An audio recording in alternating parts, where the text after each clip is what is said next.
आज आपण बनवणार आहे कंट्रोली किंवा कटुरली याची भाजी। ही रानभाजी आहे। पावसाळ्यातच कंट्रोली उगवतात, तर वेलाला पावसाळ्याच्या दिवसांमध्येच आपल्याला ह्या बघायला मिळतात। रानभाजी आहे ही, त्यामुळे वर्षातून एकचदा मिळते आणि खूप सारे विटामिन असतात यामध्ये, त्यामुळे एकदा तरी वर्षातून खायला काहीच हरकत नाही या भाजीला। त्याप्रमाणे आता याची आपण पातळ भाजी बनवणार आहे। ती कशी बनवायची ते बघूया। चांगली स्वच्छ धुवून घ्यायची। बरेच वेळा त्याला माती वगैरे असते पावसाळ्यात आल्यामुळे, तर ती पाण्यामध्ये घालायची आणि 5 ते 7 मिनिटांसाठी पाण्यामध्ये राहू द्यायची आहे। थंडच पाणी आहे हे, त्यामुळे त्याची जी माती वगैरे असेल त्याला लागलेली ती निघून जाईल आणि स्वच्छ अशी धुता येतील आपल्याला। अर्धा वाटीपेक्षा कमी तूर डाळ लागणार आहे, धुवून घ्यायची तीही। आणि डाळ आपल्याला शिजत घालायची अगोदर, तर ही डाळ आता मी पातेल्यामध्ये शिजत घालणार आहे। पाणी उकळायला ठेवायचं। 1 ते 1.5 ग्लास, डाळ कमी आहे त्यामुळे 1 ते 1.5 ग्लास पाणी गरम करायला ठेवायचं आणि ही धुवून घेतलेली डाळ या पाण्यामध्ये घालायची आहे आणि थोडीशी शिजवून घ्यायची, कारण तूर डाळ असल्यामुळे ती पटकन अशी पातेल्यामध्ये शिजत नाही। त्याकरता थोडा वेळ पाण्यामध्ये ठेवायची तिला आणि पातेल्यामध्ये शिजवून घ्यायची आहे। खूप शिजवायची नाही मात्र शिजवताना, कारण आपल्याला शेवटी यामध्ये हे कापून घेतलेली कंट्रोली ही यामध्ये शिजत घालायची आहे।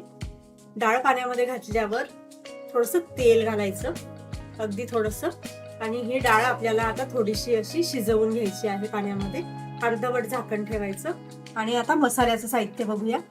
शेंगदाणे भाजताना यामध्ये 5-6 हिरव्या मिरच्या तुकडे करून त्याही भाजून घ्यायच्या। भाजताना मिरच्या चांगल्या मऊ झाल्या पाहिजे आणि शेंगदाणे छान असे खरपूस भाजले गेले पाहिजे।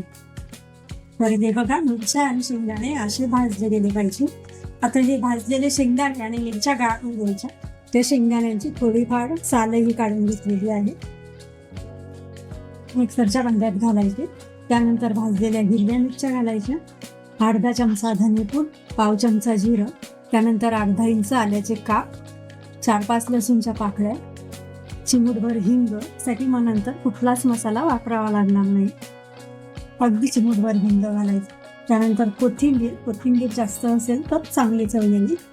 आणि आता यामध्ये अगदी थोडं पाणी घालून हा मसाला वाटून घ्यायचा आहे। तर हा बघा, असा मसाला छान हिरवागार तयार झालेला आहे कोथिंबीरीमध्ये। कंट्रोली कापून घेतलेली आहे, खूप बारीक अशी पीसही करायची नाही याची। डाळ याप्रमाणे शिजवून घेतलेली आहे। गॅस ऑनच आहे, खूप शिजवायची नाही, अगदी थोडीशी शिजली पाहिजे ती फक्त। आता ह्या डाळीमध्ये आपल्याला ही कापून घेतलेली कंट्रोली घालायची, मिक्स करायचं आणि 2 ते 3 मिनिटांसाठी आता यावर झाकण ठेवून पुन्हा आपल्याला शिजायला ठेवायची आहे। 2 चमचे तेल घालायचं आहे आपल्याला। तेल चांगलं तापल्यावर यामध्ये मसाला घालायचा आहे, ग्राइंड करून घेतलेला मसाला तेलावर चांगला परतवून घ्यायचा। तवत असताना यामध्ये हळद आणि चिमूटभर गरम मसाला घालायचा आहे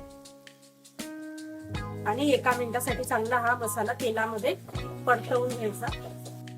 पुन्हा गॅसवर ठेवली होती डाळी बरोबर शिजायला, अगदी 2 ते 3 मिनिटांसाठी। याप्रमाणे चांगली शिजून झालेली आहे, वाफ तयार झाली आहे यामध्ये।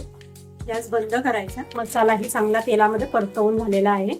आता यामध्ये शिजवून घेतलेली डाळ आणि कंट्रोली घालायची, पाणी घालायचंय आवश्यकतेनुसार। त्याचा रस्सा दाट किंवा पातळ हवा आहे त्यानुसार पाणी घालायचं, मिक्स करून घ्यायचं। मीठ घालायचंय चवीनुसार आणि 1 ते 2 उकळी आणायची आहे या भाजीला। आता ह्या कंट्रोलीच्या रस्सा भाजीला आलेली आहे, खूपच सुंदर लागते ही भाजी। कोथिंबीर घालायची,